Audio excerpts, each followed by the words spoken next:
Assalamualaikum warahmatullahi wabarakatuh. Bertemu lagi dengan Uni ya.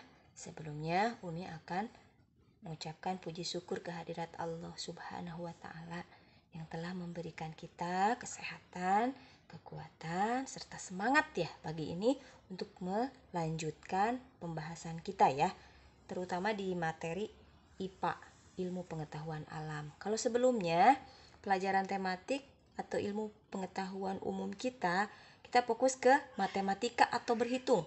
Ya, sudah sampai pembahasan 3 poin atau 3 bab itu. Nah, udah operasi bilangan pecahan, kemudian perkalian pengurangan dan penambahan, dan perkalian dan pembagian. Nah, udah 3. Dan IPU pun demikian. IPA pun demikian. Jadi, setelah kita membahas 3 bab, kita akan adakan ulangan gitu ya.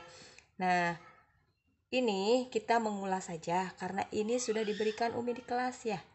Tuh, masih ingat kan? Ini bab 1 mengenal tubuh hewan dan tumbuhan. Ya. Bagian tubuh hewan ya. Yang pertama bagian tubuh hewan. Nah, hewan memiliki bagian-bagian tubuh. Nah, biasanya tubuh hewan itu dibagi menjadi 3 bagian. Bagian-bagian tubuh tersebut yaitu kepala, badan, dan alat gerak seperti kaki. Nah, pada bagian kepala terdapat mata, ya, terus hidung, terus mulut, ya, ada juga telinga. Kalau di bagian badan itu ada ekor, perut, dada. Ya, alat gerak hewan juga bisa berupa kaki, sayap, ataupun sirip. Contohnya apa? Contohnya kucing. Nih, bisa dilihat contohnya ya. Nah, kucing ini dia memiliki mata. Ini matanya. Kemudian hidungnya ini, telinganya 2 ya, mulut. Nah, dan ini adalah ekor. Kalau ini adalah kaki. Ya. Gitu. Ini kucing. Nah, kemudian untuk contoh yang lain, misalkan burung, kadal, katak, ikan, itu kalian sudah pernah lihat. Kalau ikan, karena hidup di air, dia memiliki insang, ya, memiliki sirip, dan memiliki sisik. Itu ciri-cirinya, itu udah bisa ngebedain. Ya, kalian sudah di kelas juga kalian sudah bisa mengatakan kalau katak begini, kalau kadal begini, kalau burung juga banyak macam-macamnya ya. Itu hewan, ya, bagian tubuh hewan. Kemudian bagian tubuh tumbuhan. Bagian tubuh tumbuhan antara lain itu ada akar, batang, daun, biji, buah, dan bunga. Ya, fungsi-fungsinya Umi udah bahas juga. Kalian masih ingat kan nanam tanaman cabai yang di gelas aqua bekas, nanam tanaman tomat yang dari biji itu. Kalian masih ingat kan? Ya, jangan lupa ya, jangan sampai lupa. Jadi kita bisa membedakan. Nah, gitu. Kemudian itu kita akan pelajari tentang yang kedua, pertumbuhan hewan dan tumbuhan. Nah, pertumbuhan hewan ini ya, karena hewan ini mengalami yang namanya tumbuh atau membesar gitu ya. Ya, karena pertumbuhan itu merupakan perubahan makhluk hidup dari kecil menjadi dewasa. Ya, untuk pertumbuhannya memerlukan makanan agar asupan gizinya dan akan menjadikan hewan itu tumbuh menjadi besar. Contohnya pertumbuhan kucing, awalnya kan anak kucing, bayi kucing, ya, kemudian anak kucing. Nah, setelah itu tumbuhlah kucing dewasa. Begitupun ayam, mulai dari telur, kemudian 21 hari dieramin sama induknya, kemudian menetas jadi anak ayam, jadi ayam kecil, dan jadi ayam dewasa. Kupu-kupu juga begitu sama kan ya? Masih ingat tuh kupu-kupu mulai dari kepompong, kemudian dia berubah jadi ulat. Setelah jadi ulat maka jadi kupu-kupu. Yang kedua pertumbuhan-tumbuhan ya. Jadi kita ngebahasnya dua-dua nih. Pertama hewan, kedua tumbuhan. Ini secara sederhana dan mengulang saja karena ini sudah disampaikan oleh Umi ya. Tumbuh-tumbuhan dari biji-bijian yang tumbuh biasanya tumbuh dari biji yang tua. Waktu itu kita menanam cabai sama tomat. Yang Ikhwan menanam tomat, yang Ikhwan menanam cabai, yang Ahwat menanam tomat. Sudah kita praktekkan di sekolah juga ya. Nah, contohnya tumbuh dari biji kecambah, tomat, cabai, tumbuh dari batang singkong. Nah, kalau singkong kita memang belum praktek, tapi sudah Umi jelaskan contohnya. Nah, tempat hidup tumbuhan ada yang di darat dan ada yang di air. Bahkan ada pula yang menempel di pohon. Ya, hewan juga begitu. Ada yang hidup di darat dan ada yang hidup di air. Nah, ini ada kuis, nanti Ibu Umi fotokan. Nanti Umi fotokan aja ya, biar jelas. Cuma mengingatkan aja.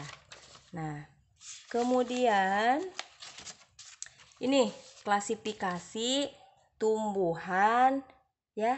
Tumbuhan itu ada yang tumbuh di darat. Tuh contohnya wortel, pisang, bayam, jeruk. Kalau tumbuhan yang di air, cenggondok, teratai, lamun. Kalau lamun itu ya jarang kita temuin dan jarang juga kita tahu karena adanya di dasar lautan. Kalau di kita seperti rumput, tapi dia berada di lautan ya.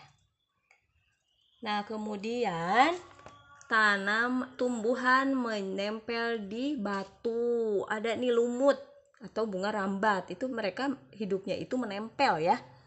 Menempel di tempat lain gitu. Kalau lumut menempel di batu, biasanya di bata, di tembok ya. Pernah lihat kan lumut yang warnanya hijau? Daunnya lembut sekali. Kemudian tumbuhan yang hidup di tanah tandus, kaktus dan kurma di dataran kering gitu ya. Karena mereka tidak membutuhkan banyak air gitu. Boleh itu. Nah, ini manfaatnya dari tumbuhan. Manfaat dari tumbuhan itu yang pertama buat bahan makanan ya. Gitu, misalkan kecambah bisa disayur, bayam bisa disayur, wortel juga bisa disayur.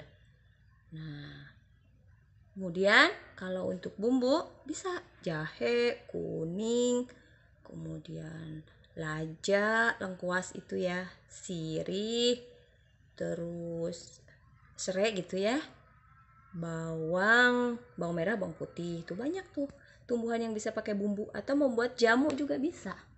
Jahe terutama bisa dipakai untuk jamu ya.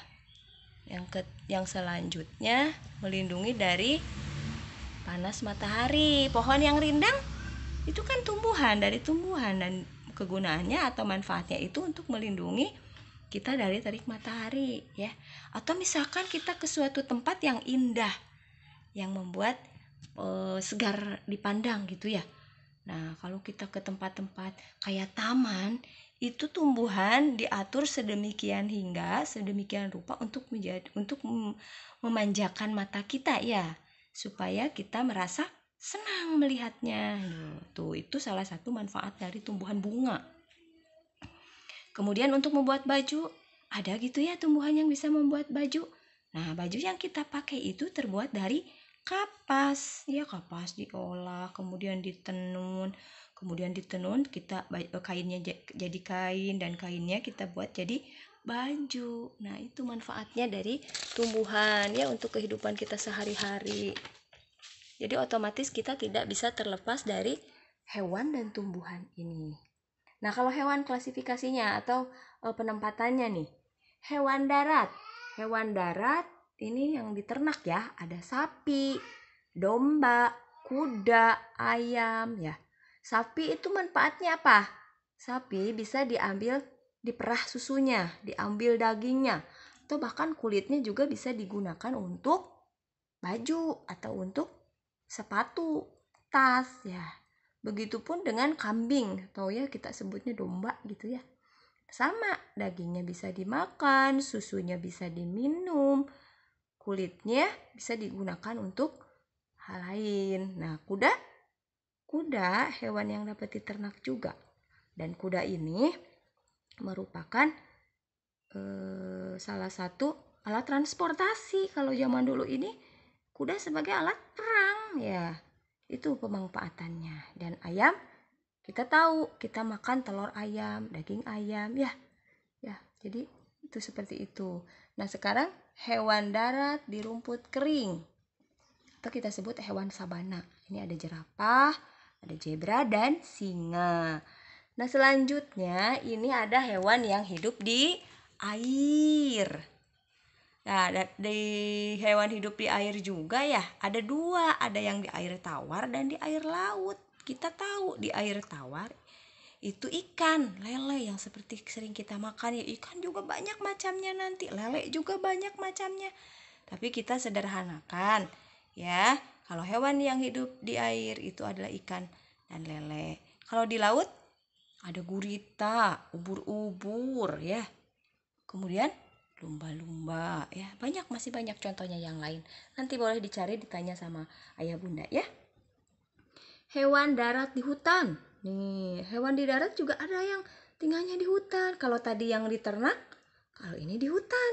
Kalau di hutan biasanya itu binatang-binatang buas, misalkan orang utan, harimau, ya, beruang madu, atau burung. Burung juga banyak yang di hutan, ya, selain yang diternak juga gitu. Lalu kemudian ada hewan dari darat, hewan darat kutub. Contohnya penguin sama beruang. Nah, kalau ini hewan campuran, ya, campuran dari misalkan kepiting, bandeng, udang. Jadi dia itu di air tawar dan di air laut. Nah, kalau hewan hidup di dua tempat apa aja? Yang pertama katak. Katak itu bisa hidup di air dan bisa hidup di darat. Begitupun buaya ya. Nah, manfaatnya sudah tadi dibacakan di atas.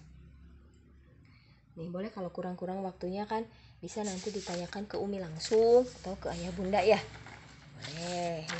Nah, yang akan kita bahas sekarang itu ciri benda dan kegunaannya. Perhatikan baik-baik, ini harus lebih fokus karena tadi hanya follow up saja. Nah, ciri benda dan kegunaannya. Coba perhatikan ya. Kita di rumah kita, coba kita masuk ke kamar, di sana ada benda apa saja? Ya, di kamar kita pasti ada tempat tidur, ada bantal, ada jam dinding, ada lampu, atau bahkan buku pelajaran kita ya, buku tulis kalian ya. Nah, gitu pasti ada seperti itu. Semua pasti ada ya. Nah, tinggal nambahin aja. Misalkan di rumahnya, di kamarnya ada TV, boleh. Misalkan di rumahnya ada kursi atau ada kulkas barangkali. Yang pertama, ciri benda. Nah, benda ada yang dapat dilihat dan ada yang tidak dapat dilihat. Contohnya tadi, buku bisa dilihat, bantal bisa dilihat, kipas angin bisa dilihat. Karena apa? Memiliki bentuk dan warna, juga ukuran. Ya, ada juga benda yang tidak dapat dilihat tetapi hanya bisa dirasakan, yaitu udara. Ya, tidak memiliki bentuk tetapi hanya bisa dirasakan saja. Tuh. Nah, udah ngerti ya ciri benda itu, udah benda yang bisa dilihat dan bisa yang tidak bisa dilihat. Tapi sama-sama namanya benda gitu. Udara juga namanya benda. Buku juga namanya benda. Itu bedanya hanya bisa dilihat dan tidak. Yang kedua, wujud benda. Nah, ini udah dibahas. Udah diingatkan sekilas-sekilas sama Umi. Benda padat. Ya, benda cair, benda gas. Benda padat contohnya apa? Benda padat contohnya buku, tas, pensil, penggaris, banyak. Banyak sekali karena benda padat ini hanya memiliki wujud padat, bentuknya tetap gitu ya, tidak berubah gitu. Nah, yang kedua benda cair. Kalau benda cair, misalkan minuman yang kalian suka beli ya. Terus contohnya lagi minuman di gelas, minuman di botol, ya, minuman di plastik gitu. Nah, ini memiliki wujud cair dan bentuknya pun bisa berubah sesuai dengan tempatnya. Tadi Umi ceritakan, ada yang minuman di gelas, bentuknya seperti gelas. Minuman yang di botol, bentuknya seperti botol. Minuman yang di plastik, bentuknya menyerupai plastik. Tuh. Yang ketiga, benda gas. Nah, benda ini memiliki wujud gas ya. Karena gas dia mengikuti tempat. Coba kalau kita meniup balon.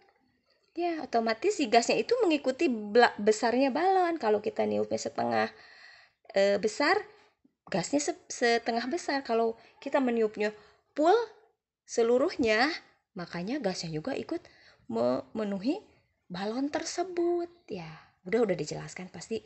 Ini hanya mengingatkan. Karena kita minggu depan insya Allah akan ulangan dari IPU ya, ilmu pengetahuan umum. Jadi digabung matematika, menghitung sama IPA. Kalau bahasa Indonesia itu kan sudah pada pintar semua. Kalian untuk menentukan tema, menceritakan pengalaman sudah jago-jago. Umi suka banget ya. Nah, yang ketiga, kegunaan benda. Ya. Kita dapat menyebutkan kegunaan benda-benda yang ada di sekitar kita atau pada fasilitas umum di jalan gitu ya. Misalkan di sekolah, ya, meja gunanya untuk menulis, menyimpan buku, ya. Kursi gunanya untuk duduk. Gitu. Kemudian whiteboard atau papan tulis gunanya untuk menulis gitu. Nah, kalau di jalan, rambu-rambu lalu lintas contohnya, itu untuk mengatur jalannya kendaraan. Jadi kalau misalkan ada perempatan nih, biasanya rambu lalu lintas dipasangnya di perempatan atau pertigaan ya. Kalau satu jalan lurus tidak ada rambu lalu lintas gitu ya, karena rambu lalu lintas itu gunanya untuk mengatur kendaraan, mengatur lalu lalang kendaraan supaya tertib gitu. Kalau misalkan yang ini laju, yang warna hijau, nah yang itu merah, tandanya itu berhenti dahulu. Udah paham ya, karena ini tidak jauh-jauh daripada kehidupan kita sehari-hari, ciri benda dan kegunaannya. Nah, sekarang nanti tugasnya Umi potokan, mungkin itu materi tambahan dari ciri benda dan kegunaannya. Jadi kalian di rumah hafalkan kembali ya. Boleh dibuka buku paket kalau yang punya, atau buku tulis yang sudah Umi tulis di papan tulis. Kalau kalian tulisnya rapi pasti bisa kebaca kembali ya. Mungkin itu saja. Mohon maaf apabila ada kekurangan, dan semoga kalian tetap semangat dan sehat, dalam keadaan sehat. Amin ya Allah ya rabbal alamin. Barakallahu fikum. Assalamualaikum warahmatullahi wabarakatuh.